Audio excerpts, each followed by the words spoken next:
दोस्तों, एक बार गौतम बुद्ध अपने भिक्षुओं के साथ एक वृक्ष के नीचे बैठ विश्राम कर रहे थे। उस वृक्ष की छांव में बुद्ध अपने भिक्षुओं की जिज्ञासा दूर कर रहे थे।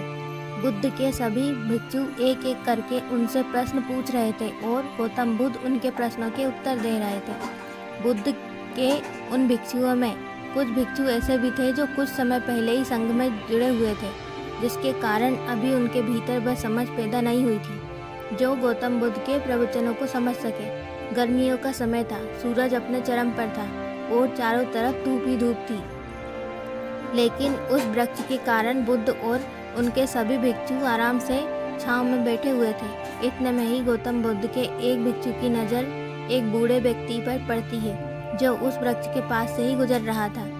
वह भिक्षु उस बूढ़े व्यक्ति को देखकर अचानक ही हंसने लगता है। उस बूढ़े व्यक्ति की उम्र बहुत ज़्यादा हो गई थी, जिसके कारण उसकी कमर मुड़ गई थी। उस बूढ़े व्यक्ति के हाथ में एक डंडा था, जिसका सहारा लेकर वो बूढ़ा व्यक्ति अपनी मंजिल तक पहुंचने का प्रयास कर रहा था। उस बूढ़े व्यक्ति का शरीर केवल हड्डियों का मात्र ढांचा था। अपने भिक्षु को हंसते हुए देख बुद्ध उससे कहते हैं कि मेरे प्रिय भिक्षुओं, कृपा कर हंसो मत, क्योंकि जिस व्यक्ति को देखकर तुम अभी हंस रहे हो वो कोई साधारण व्यक्ति नहीं है, बल्कि वह व्यक्ति इसी क्षण तुम्हारे जीवन को रूपांतरित करने की क्षमता रखता है। जो आज तक मैं तुम्हें सिखा नहीं पाया, वह यह बूढ़ा व्यक्ति तुम्हें सिखा रहा है। इसके द्वारा दी गई सीख को बेकार न करो। बुद्ध की ये बात सुनकर वह भिक्षु बुद्ध से कहता है कि मुझे क्षमा करें बुद्ध, पर मुझे ये समझ नहीं आ रहा है कि जो एक बूढ़ा व्यक्ति जो खुद अपने शरीर और अपनी बीमारियों से लाचार है, वो मुझे क्या सिखा सकता है। फिर बुद्ध उस भिक्षु से कहते हैं कि ये बूढ़ा व्यक्ति तुम्हें तुम्हारा भविष्य दिखा रहा है। जिस बुढ़ापे को और लाचारी को देखकर तुम अभी हंस रहे हो, वो बुढ़ापा और लाचारी तुम्हारे जीवन में भी आने वाली है।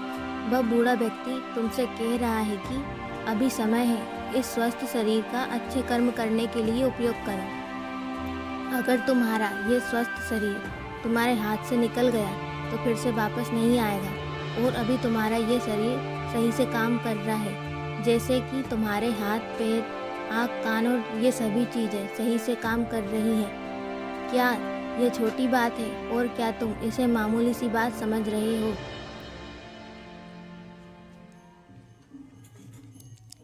यह घटना कोई साधारण घटना नहीं थी जो अभी तुम्हारे साथ घटी, और ये घटना तुम्हारे जीवन को बदलने की क्षमता रखती है।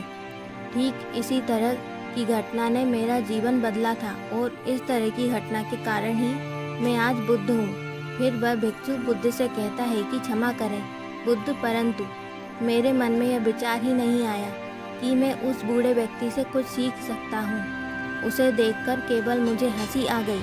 ऐसा इसलिए हुआ क्योंकि तुम्हें अपने भीतर कहीं ना कहीं लगता है कि जिस स्थिति में वो आज है, उस स्थिति में तुम कभी नहीं आओगे।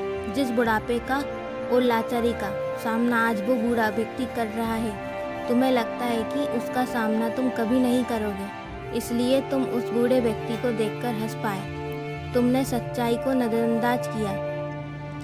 अगर तुम सच्चाई को देख लेते तो चाहकर भी अपने आँखों से आंसुओं को रोक नहीं पाते, परंतु तुमने सत्य को अनदेखा कर दिया और तुम बहुत बड़ी संभावना से चूक गए। बुद्ध की ये बात सुन वो भिक्षु बुद्ध से क्षमा मांगता है और ये निश्चित करता है कि वह अपने स्वास्थ्य का उपयोग अपने अहंकार को बढ़ाने में नहीं, बल्कि परम सत्य को पाने में करेगा।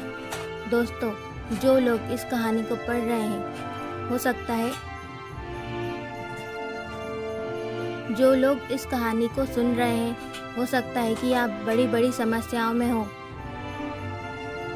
आप परेशानियों में हो, लेकिन फिर भी एक बात को हमेशा ध्यान में रखना कि जब तक आपका स्वास्थ्य ठीक है, तब तक आप किसी भी बड़ी से बड़ी समस्याओं से बाहर आ सकते हैं।